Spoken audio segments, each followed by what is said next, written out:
Welcome to day 10 of the daily roundups. It's double figures and another race day today. My brethren, they're off doing their own thing. Boovy's on the radio and Tom's once again on the TV, and he is currently live right now. But this morning, I'm getting ready to head up to the start line to check out the second Monster Energy Supersport Race, followed by the three-wheeling Media sidecar race. What's going to happen today?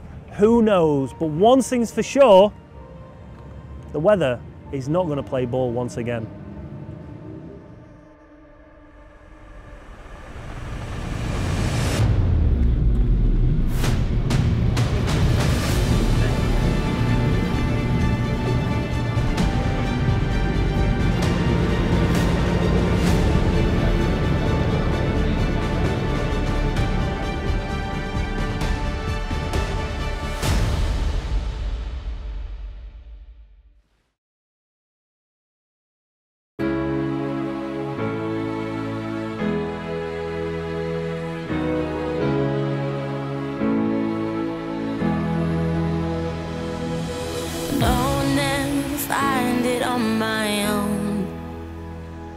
Cause this life ain't leading nowhere I can go.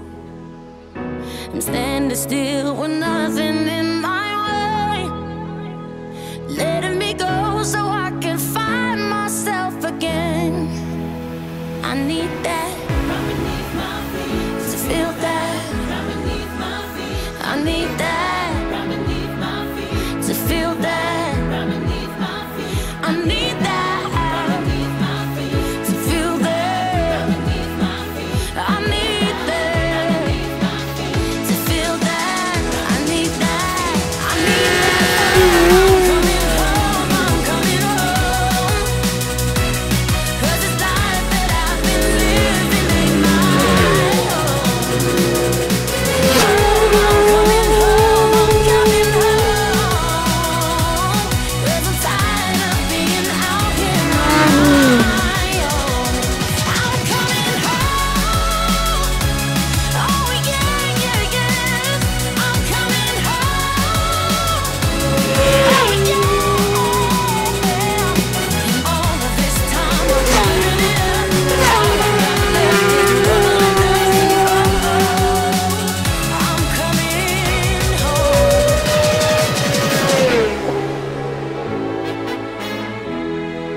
There's a life I always knew but never had.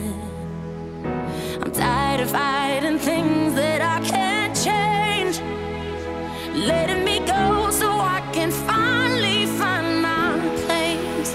I need that from beneath my feet, to feel that from beneath my feet. I need that from beneath my feet, to feel that from beneath my feet. I need that.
Are we ready? Are we good?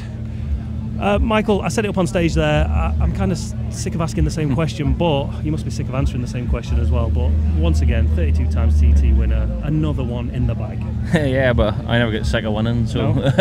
I like the feeling I get from it. But yeah, no, it's nice. It's 32. I'm into the 30s now. I'm not just in them, I'm in them. Yeah, no, it's a great race. Wee Ducati never missed a beat, and thanks to everybody. It was a late night last night from the workers, but the job got done, and yeah, main thing was that we done the job. Quick question, coming out of Parliament Square, either lap 3 or lap 4, had a bit of a moment. Yeah. To us watching, it looks like a massive moment. How was it for you? It wasn't pleasant now, but you just hold on and you get that stage. It was just one of them wee turkey moments where you just sort of hot great and she spun up on me. But here, listen, she was sound. That was not the only moment, so we get used to them through the race. But no, listen, we're, you know, everybody thinks that the Ducatis are, you know, it goes well, but you know, it's not the easiest road round here. So to get it to work real good that we did, it's hats off to everybody that got the job going. Mega result. Thank you, mate. Thank you, boss. Cheers. Cheers. Cheers, Michael. Thank you. I'll come back again, mate. Yeah. Dean Harrison, it's either the podcast or it's YouTube or it's on the fan park or it's on the podium. This is YouTube. Say hello to everyone on YouTube. Hello everyone on YouTube. Give them a plug on your channel. Yeah, what's it? Dean Harrison. Follow me on YouTube. Like and subscribe. That's the one. Like and subscribe. That's it. There you go. Once again, another second place. We had a win last night. Still riding the high from that. Yeah, no, I'm happy with this. Yeah. I think what we did then were a good job. I think I'm not sure who else could have done a better job with what we have. So I'm having a good week so far. I think the TT so far has been a great week. Weather's not been so great, no, but everyone's in the same boat. So I think we did well. That's the first full race distance race we've had, which is good. It's a shame the sidecar boys don't get out, but let's say it's raining on the side of the island, so take the rough for this move. Job done. Like and subscribe. Thank you very much. Like and subscribe. Like and subscribe to my channel, not his. Cheers, Dean. Thanks, mate. Another one with another YouTube channel. Let's give it a plug. I missed. I know you did. You'd be lucky to hit it. Yeah, I would. Go. Todd TV. I wasn't even sure what you call it. I'm intermittent. I'm not consistent enough with it. I need you doing it really. A bit like your motorcycle racing. Inconsistent. That's harsh. I'm kidding. That's rude. Did you have a good day today? Yeah. Stoked to that. To get Pritchard back on the box is something really cool. I keep saying I just said in some interviews there that there ain't no one more passionate about racing in this paddock than Clive Pritchard, and to see his face pulling into the winner's enclosure there is something really cool. Clive's supported me for a lot of years. My second year at the TT, I was with Clive on a 600, and just spent a lot of time with those guys. They're honestly like family, and to see how passionate Clive is. And after all the years that he's still doing it, that passion hasn't gone away, not one bit, and he lives for this. So to get the Pritchard's name back on the podium is pretty cool. Something I'm proud of. And not Malenko by Pritchard's. We're sporting a new sponsor here for the Supersport bike. My Cool Man by Pritchard's. Say again. My Cool Man. What does My Cool Man do? It's really cool, like battery powered cool boxes. They're awesome. Go to minus 18 degrees, so I love ice pops. Fill my Cool Man box that Nigel has kindly given me with ice pops, right, frozen ice pops, carry them around. That's enough. Awesome, that's enough plug-in. Yeah. Like, subscribe. Like and subscribe, absolutely. Cheers, Davey. Still missed.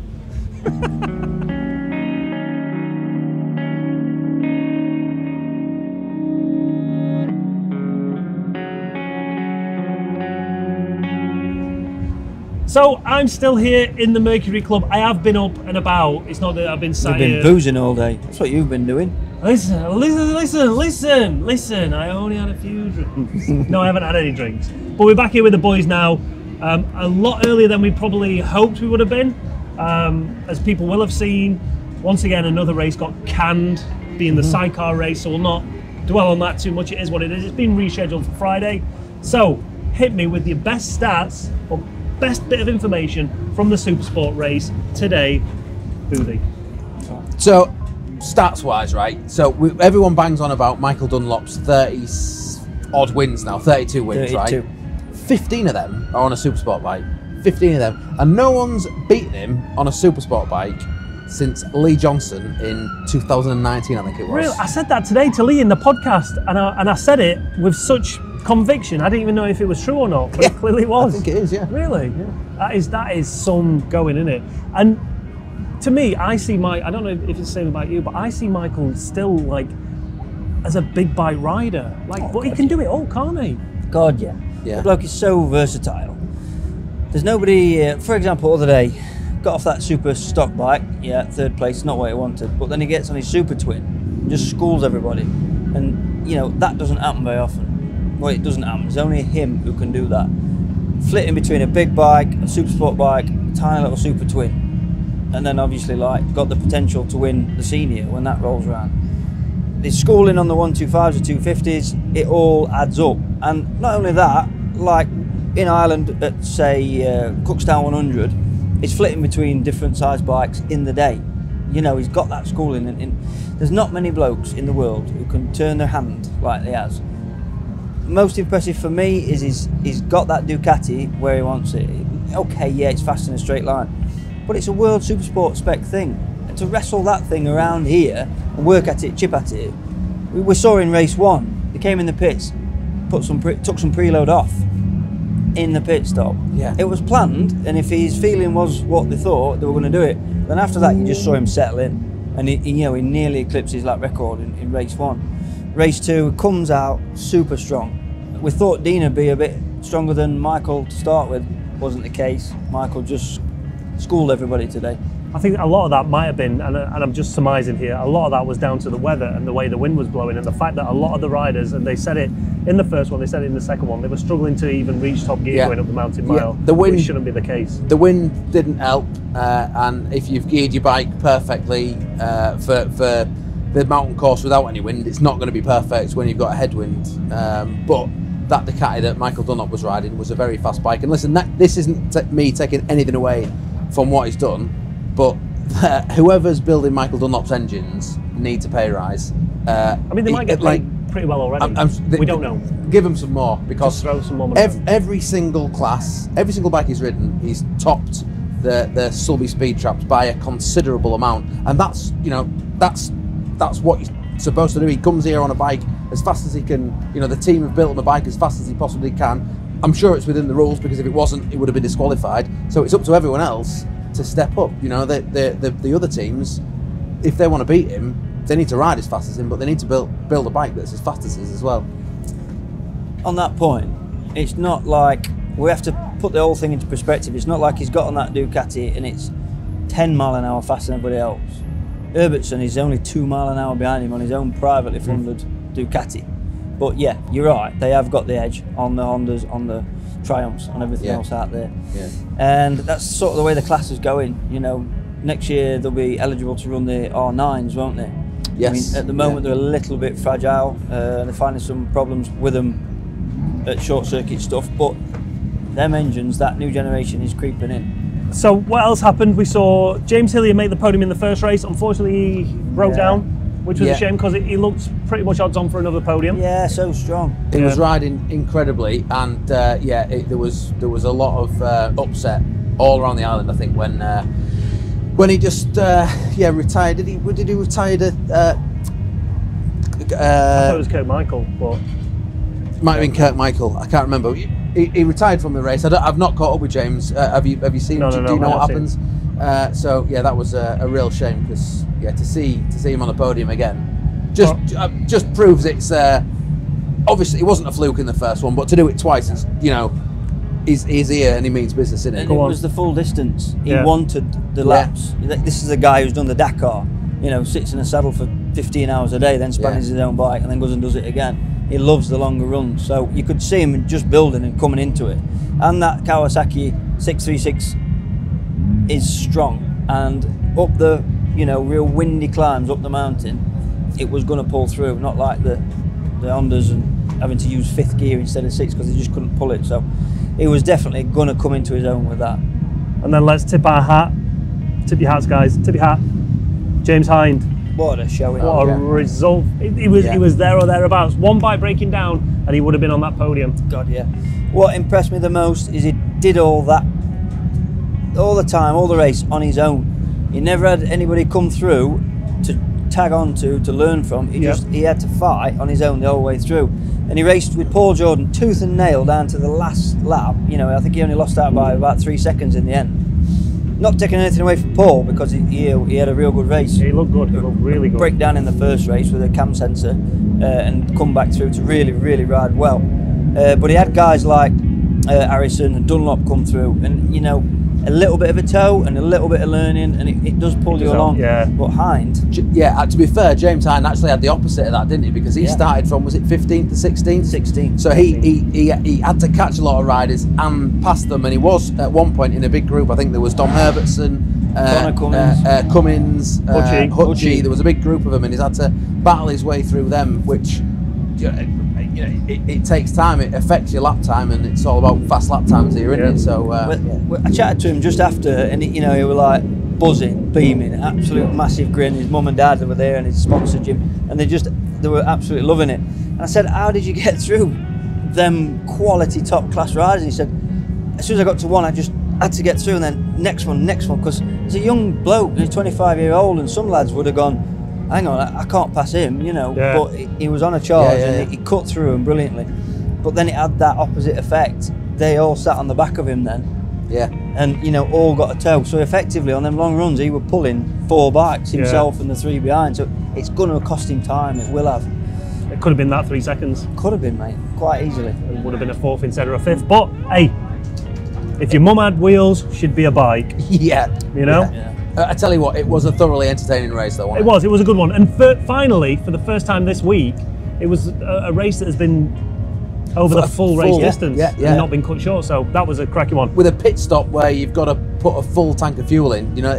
Some of the pit stops that we've seen earlier on in the week were a little bit quick, but they're only after a lap. It's a splash and dash. So the guys had a full pit stop. Interestingly, did you notice how fast Hutchie's pit stop was? It was like 2 or 3 seconds faster than everyone else, and I was a bit worried because I thought, have they filled it up? Have they, as the fuel tank looked like it's full and there's a bit of a bubble in it, and they've sent him out. But he got round. There were a few lads that did run out of fuel, I think, because of that big headwind. But luckily Hutchie got round and finished the race. Hey, what do you think to yellow Ducati of Dunlop?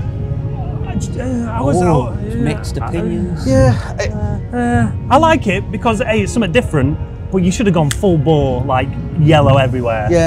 Sprayed it with yellow. Yeah, it was a bit of yellow, wasn't it? Yeah. It was yellow.